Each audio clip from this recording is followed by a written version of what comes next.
चलिए दोस्तों, achievers career institute के ऑनलाइन चैनल पे आपका स्वागत है। और आज हम पढ़ने जा रहे हैं आपका मिरर फॉर्मूला। इससे पहले हम already image formation by plane mirror, concave mirror, convex mirror पढ़ चुके हैं। अब हम डिस्कस करने वाले हैं किसके बारे में, मिरर फॉर्मूले के बारे में। ठीक है, तो आपकी हेडिंग आएगी मिरर फॉर्मूला। ठीक है, क्या होता है mirror formula? The formula which give relation between focal length, distance of image and distance of object in a spherical mirror is known as mirror formula. मतलब ऐसा फॉर्मूला जो किसी भी स्फेरिकल मिरर के लिए ऑब्जेक्ट डिस्टेंस, इमेज डिस्टेंस और focal length में क्या बताता है, रिलेशन बताता है, उसको अपन क्या बोलते हैं, मिरर फॉर्मूला। तो आप चाहो तो लिख सकते हो definition, the formula which give relation between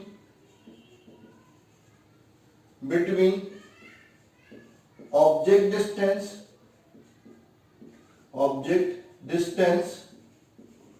comma image distance and focal length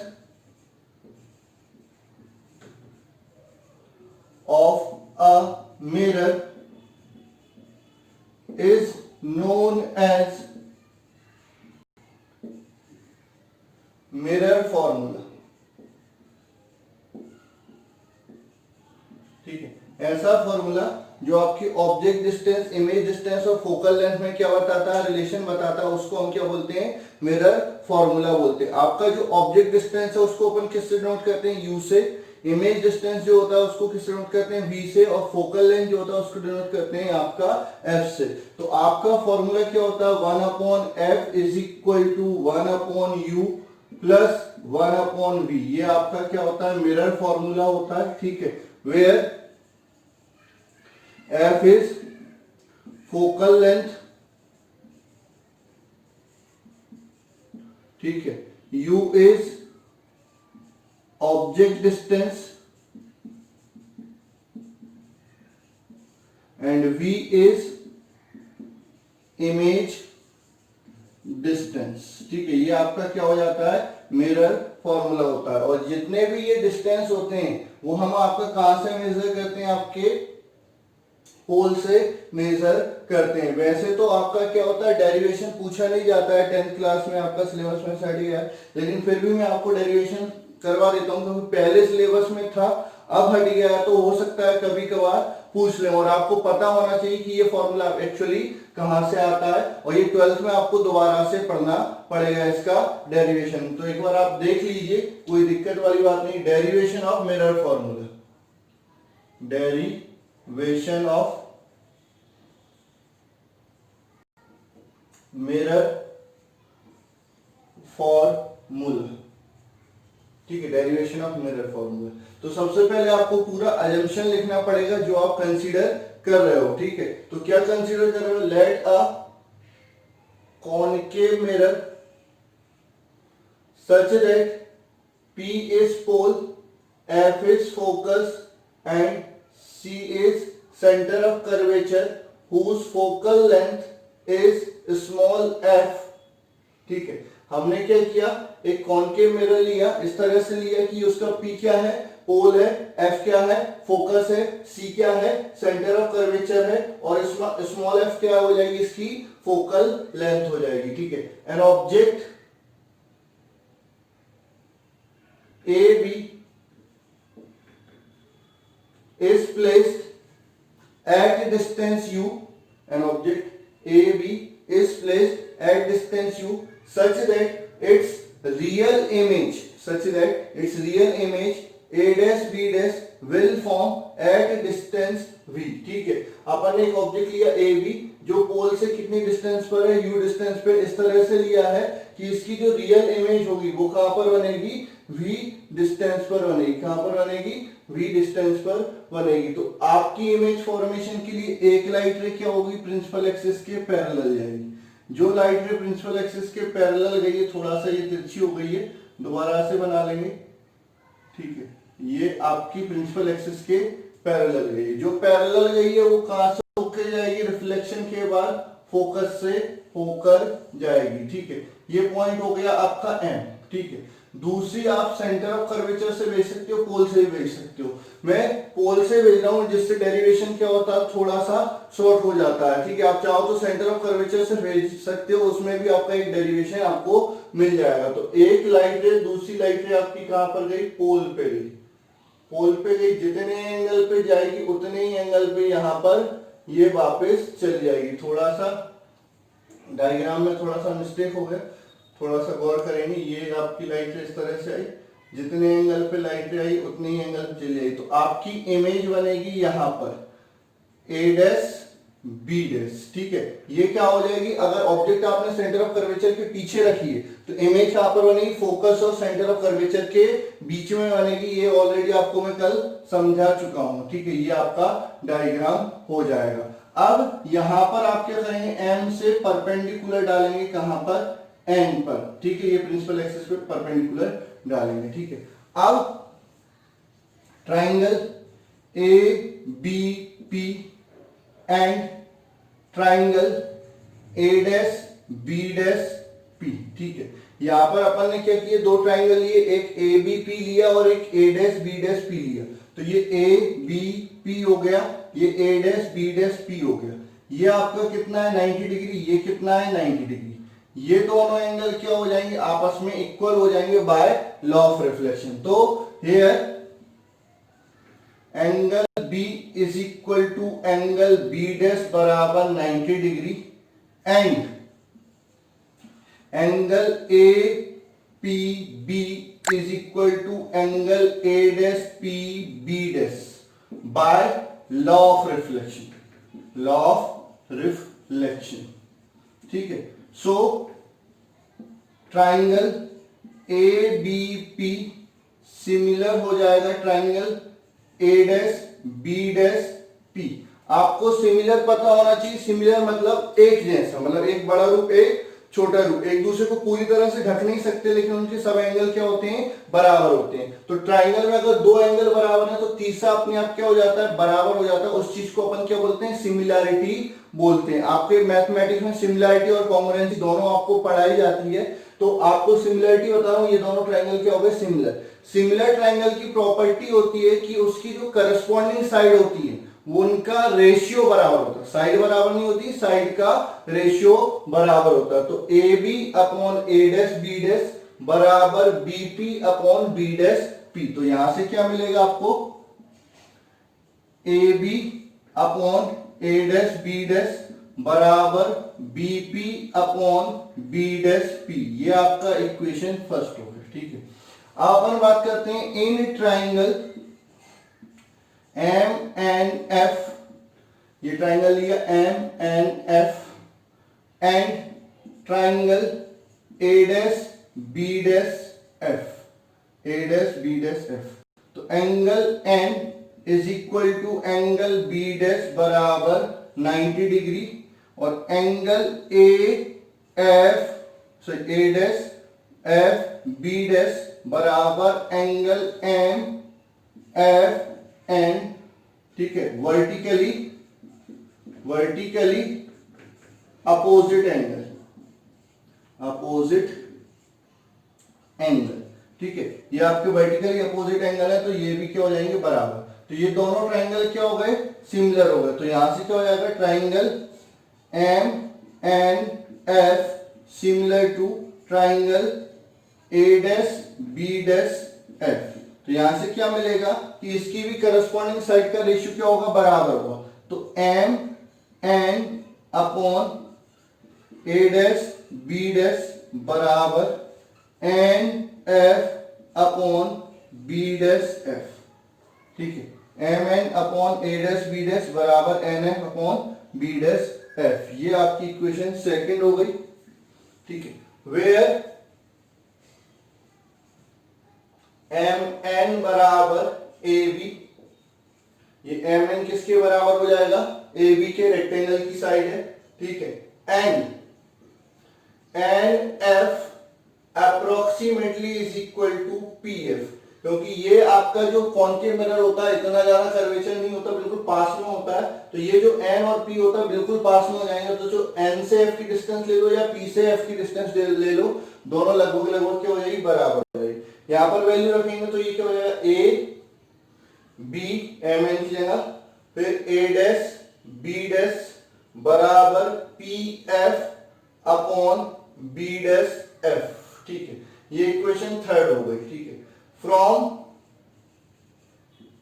equation first and third, equation first and third से देखें तो आपका राइट हैंड साइड क्या है, सॉरी लेफ्ट हैंड साइड क्या है, बराबर है।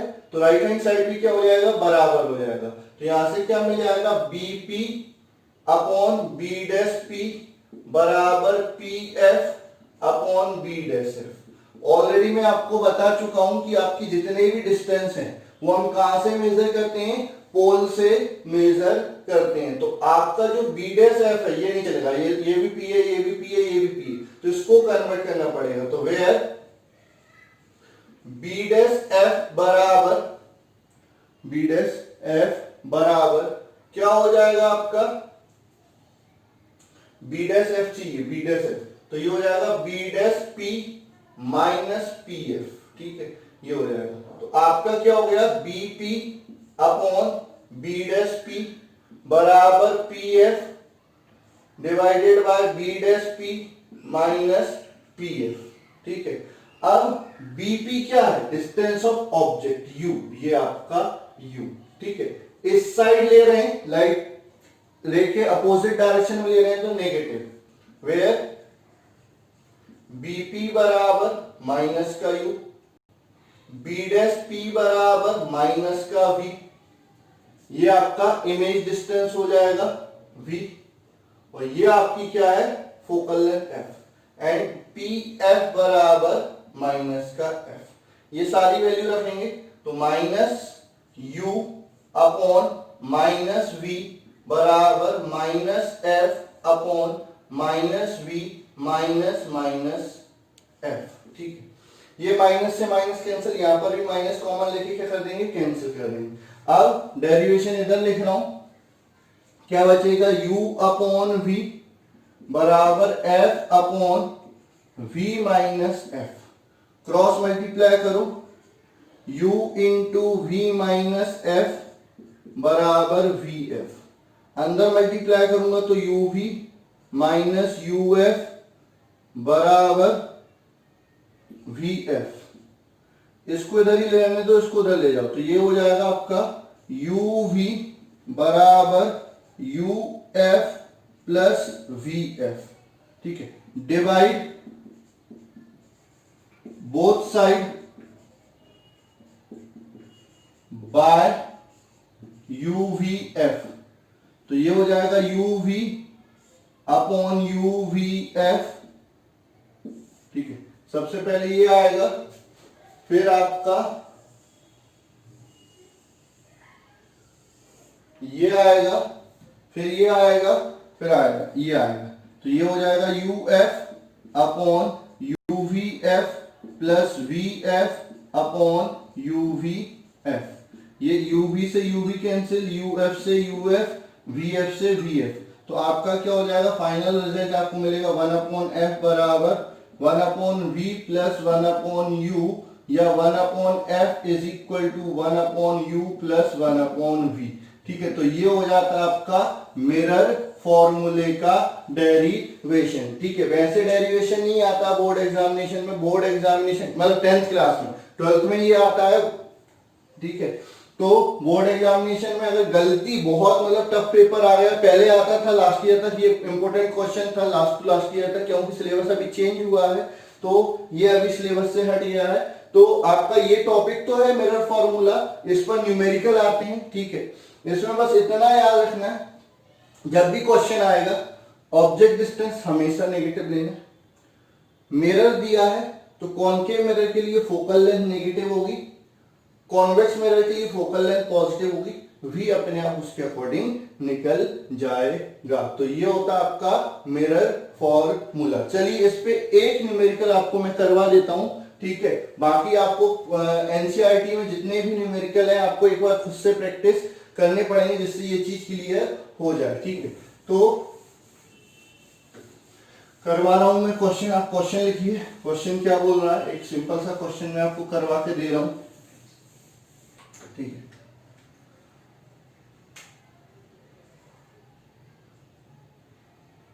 if an object is placed at 30 centimeter away from concave mirror of radius of curvature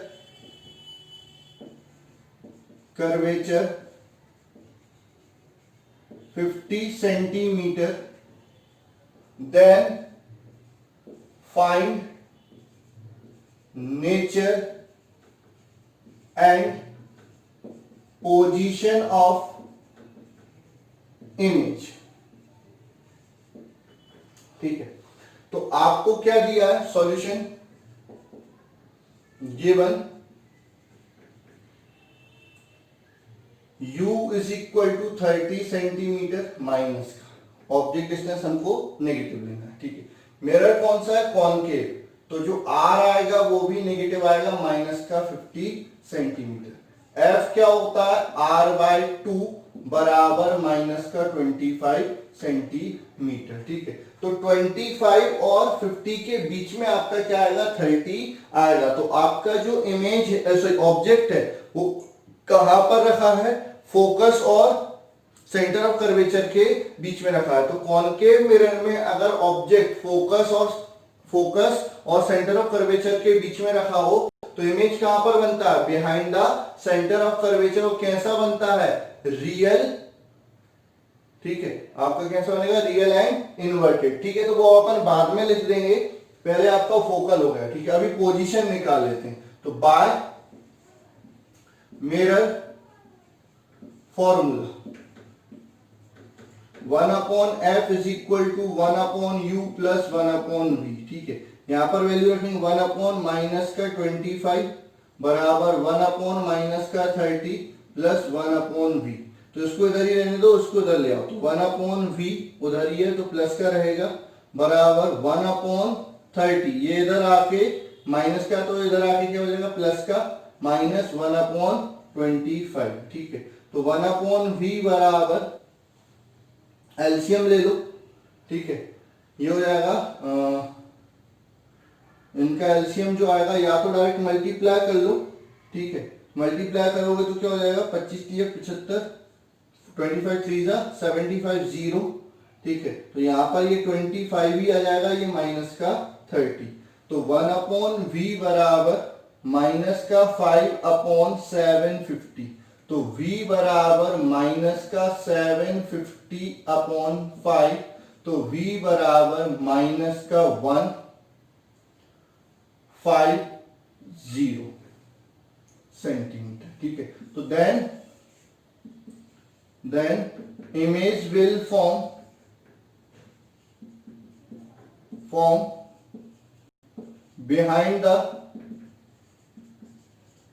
behind the center of curvature.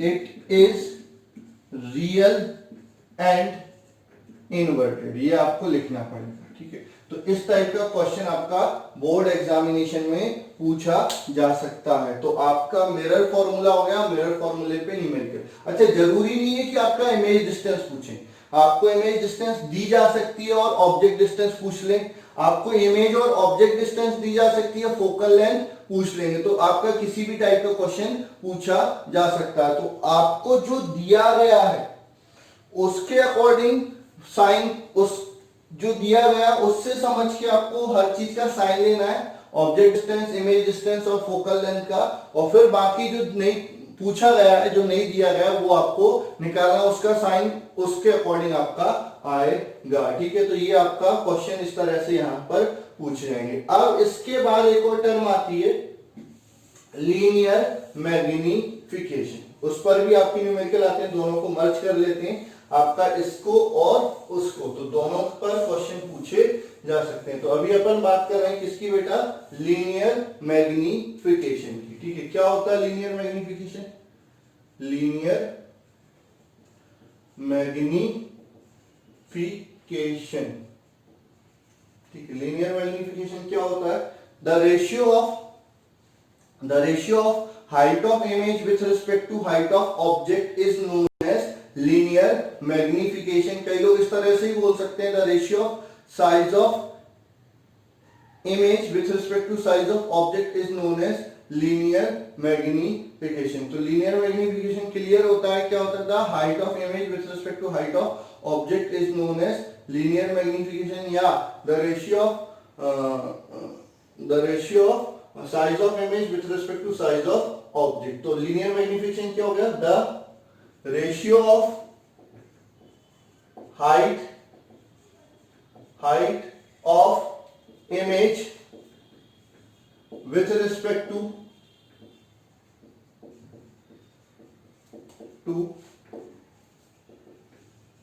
height of object is known as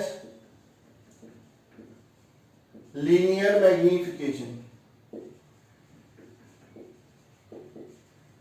ठीक है, it is denoted by m, तो formula क्या हो जाएगा, linear magnification बराबर height of image upon height of object.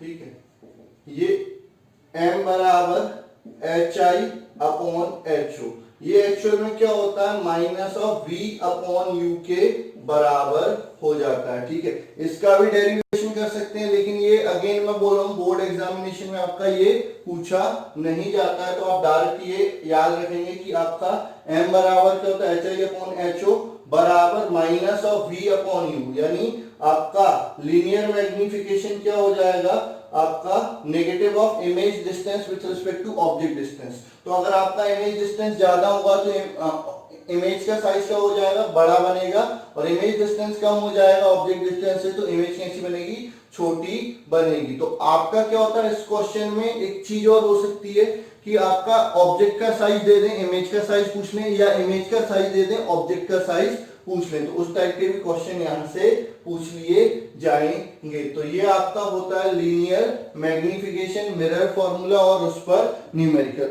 अब अगला जो टर्म आती है, अगला जो टॉपिक आता है वो use of mirror.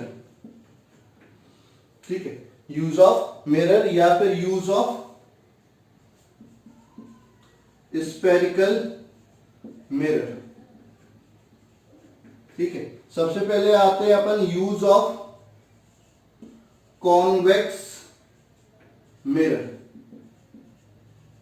Convex mirror का कहां पर यूज होता है, तो पहला, it is used as reflector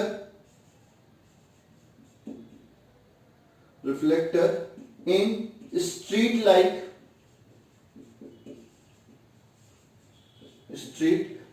ठीक है, इसका यूज अपन स्ट्रीट लाइट यानी सड़कों पर जो लाइट लगी रहती है उसमें रिफ्लेक्टर के रूप में करते हैं, क्योंकि जैसे इसका जो वो रहेगा, सरफेस रहेगा और वहां पर बल्ब लगा रहेगा, तो आपका ये लाइट को क्या कर देगा, डाइवर्स कर देगा, तो ज्यादा एक बल्ब ज्यादा जगह पर क्या दे पाएगा, आपकी रोशनी दे पाएगा। ठीक है, अगर कॉनकेव मिरर करेंगे तो आपका कम जगह पर रोशनी दे पाएगा। तो अपन सड़कों पे क्या चाहते हैं कि कम से कम लाइट लगाकर अपन ज्यादा से ज्यादा मतलब कम से कम बल्ब लगाकर ज्यादा से ज्यादा लाइट रिड्यूस कर सकें। तो उसके लिए अपन कौन सा मिरर यूज करते हैं, कॉन्वेक्स मिरर यूज करते हैं एज अ रिफ्लेक्टर। ठीक है, उसके बाद दूसरा आता है, it is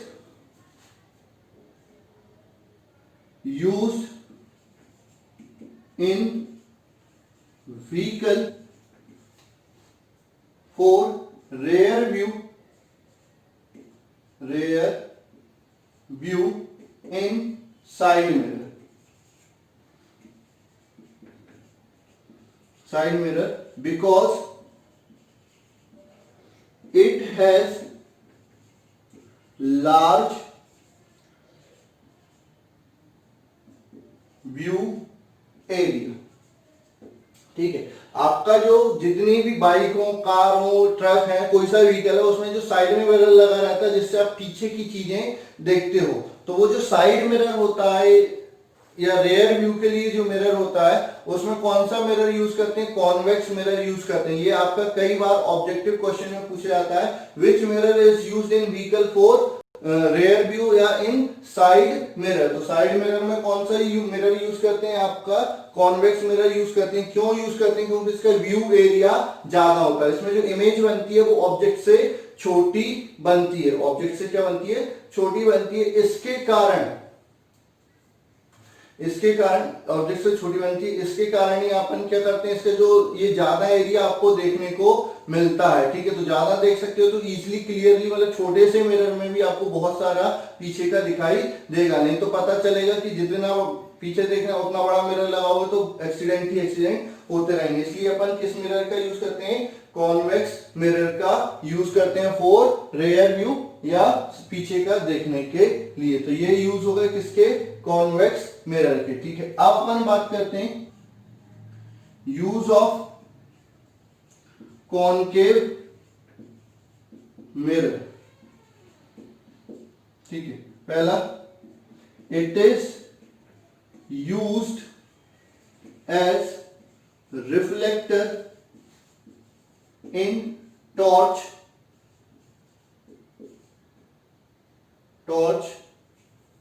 search light and headlight of vehicle. ठीक है, इसका यूज रिफ्लेक्टर के रूप में क्या करते हैं, टॉर्च में यूज होता है, आपका व्हीकल में हेडलाइट, व्हीकल में दोनों मिरर यूज हो रहे हैं। एक हेडलाइट में, तो हेडलाइट में कौन सा मिरर यूज हो रहा है, कॉनकेव, और एक आपका साइड मिरर में, तो साइड मिरर में कौन सा मिरर यूज हो रहा है, कॉन्वेक्स मिरर आपका साइड मिरर में यूज होता है। ठीक है, तो साइड मिरर में कॉन्वेक्स, लेकिन हेडलाइट में पूछेंगे तो कॉनकेव मिरर यूज होता है, टॉर्च में सर्च लाइट में, क्योंकि ये लाइट को कंसंट्रेट कर देती है, एक जगह फोकस करती है, तो लंबी डिस्टेंस तक अपन इसको देख पाते हैं। ठीक है, उसके बाद अगला यूज अपन बात करते हैं, second, it is used by dentist.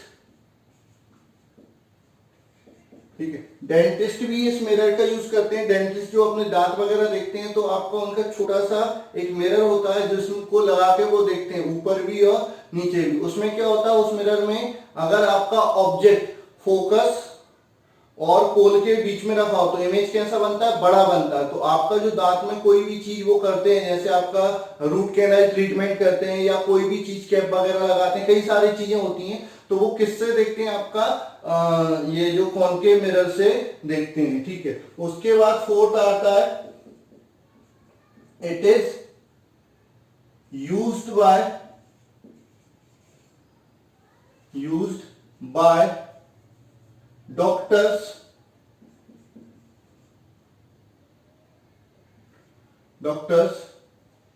Special for investigation. ठीक है, मतलब आपका कोई भी चीज है, मतलब इलाज चल रहा है। ठीक है, खासकर आपने देखा होगा ईएनटी स्पेशलिस्ट, आजकल के जितने डॉक्टर हैं वो टॉर्च रखने लगे हैं। नहीं तो क्या होता था कि पुराने जमाने में पहले जो थे वो क्या करते थे, अपने माथे पर एक लाइट लगा के घूमते थे, उस लाइट में जो रिफ्लेक्टर लगा रहता था वो कौन यूज करते थे, कॉनकेव मिरर यूज करते थे for investigation as reflector of light. ठीक है, उसके बाद ये थर्ड था, सॉरी फोर्थ अपन बात करते हैं, it is used as shaving mirror. ठीक है, आपका क्या होता है, जो घर पे डाली बनाते हैं, जैसे सेविंग वगैरह करते हैं, ठीक है, तो वो क्या करते हैं, अपने लिए एक स्पेशल मिरर लाते हैं जिसको अपन सेविंग मिरर बोलते हैं। ठीक है, जनरली कई लोग नहीं लाते, प्लेन मिरर का यूज कर लेते हैं, लेकिन जो थोड़े बहुत मतलब जो एक्स्ट्रा केयर वाले लोग होते हैं कि नहीं हमको तो सेविंग वाला ही मिरर चाहिए, तो वो क्या करते हैं, एक स्पेशल मिरर आता है, वो कॉनकेव मिरर होता है। तो सर कॉनकेव मिरर और प्लेन मिरर में क्या डिफरेंस होता है कि सेविंग के लिए वो मिरर ज्यादा यूज किया जाता है, प्लेन मिरर का भी तो यूज कर ही सकते हैं। देखो क्या होता है कि सेविंग मिरर हम बिल्कुल पास में रख के आपका क्या करते हैं, सेविंग करते हैं हाथ में लेके, तो उस केस में आपका जो चेहरा है वो उस मिरर के पोल और फोकस के बीच में आ जाता है। तो आपको पता है कि कॉनकेव मिरर में अगर ऑब्जेक्ट पोल और फोकस के बीच में रखी हो तो वो क्या करती है, इमेज कैसी बनती है, मैग्नीफाइड बनती है, बड़ी इमेज बनती है। तो आपको क्लियर से अच्छे से पूरा चेहरा दिखाई देता है कि कहीं पर कुछ बाल वगैरह रह तो नहीं गए, कहीं पर साबुन तो लगा नहीं रह गया। ठीक है, ये तो अपना इसलिए अपन क्या करते हैं, कॉनकेव मिरर का यूज करते हैं। तो ये आपके यूज हो जाते हैं किसके, स्पेरिकल मिरर के, आपके मतलब कॉन्वेक्स मिरर के और कॉनकेव मिरर के। ये आपका इंपॉर्टेंट टॉपिक है जो बोर्ड एग्जामिनेशन में पूछा जाता है। एक कॉन्वेक्स में तो ये आपका व्हीकल वाला पूछा ही जाता है, ये कॉनकेव वाला सेविंग वाला भी पूछा जाता है, और बाकी यूज डायरेक्ट लिखने के लिए आ सकते हैं। तो यहाँ पर आज अपना क्या होता है, रिफ्लेक्शन ऑफ लाइट खत्म होता है। बस आपको न्यूमेरिकल प्रैक्टिस जरूर करना, न्यूमेरिकल नहीं करोगे तो बेटा समझ लेना बोर्ड में नंबर कर सकते हैं, क्योंकि एमपी बोर्ड में तो थोड़े से चांस है कि न्यूमेरिकल नहीं आए, लेकिन सीबीएसई में 110% आपका क्या आएगा, न्यूमेरिकल आएगा ही आएगा। और आजकल तो एनसीईआरटी जब से सिलेबस किया एमपी बोर्ड में भी, तब से भी न्यूमेरिकल वो भी पूछने लगे हैं। तो बेटर है कि आप न्यूमेरिकल प्रैक्टिस करके जाएं। ठीक है, कुछ नहीं आता है तो आप बिल्कुल कमेंट करके मेरे से पूछ सकते हैं। ठीक है, और क्या करना है आपको, अच्छे से जानते हो, समझ ही गए होगे कि वीडियो को लाइक जरूर करना है। आप जितने लोग भी देख रहे हो तुरंत देखने से पहले लाइक बटन दबाइए, क्योंकि डेफिनेटली आपके लिए बहुत अच्छा वीडियो हम बना रहे हैं। ठीक है, और अगर कोई कमी रह रही, कुछ भी रह रहा है, आपको कुछ और चीजें भी चाहिए कि सर इसमें ये चीजें और आप ऐड करो, तो बिल्कुल आप कमेंट करके बता सकते हैं। और अगर आपको वीडियो अच्छा लगता है तो कमेंट भी करिए, जिससे कि हम आपके लिए अच्छे से अच्छा वीडियो बना सकें और अपने दोस्तों तक भी ये वीडियो पहुंचाना है, जिससे उनको भी एडवांटेज मिले। ऐसा नहीं कि भैया मेरा फायदा हो गया, दोस्तों का फायदा नहीं होना चाहिए। भाई जितना हेल्दी कंपटीशन करोगे उतना प्रोग्रेस आपको भी मिलेगा, क्योंकि कंपटीशन ही आपकी प्रोग्रेस बढ़ाएगा। तो ज्यादा से ज्यादा इसको शेयर कीजिए और लाइक तो करना ही करना है। बाकी अपन मिलते हैं अगली क्लास में। आज रिफ्लेक्शन ऑफ लाइट हमने खत्म किया, अब आपका बचेगा, लाइट खत्म नहीं हुआ, रिफ्लेक्शन ऑफ लाइट खत्म हुआ, अब अपन बात करेंगे रिफ्रैक्शन ऑफ लाइट की। तो मिलते हैं, ठीक है, तो बेस्ट ऑफ लक।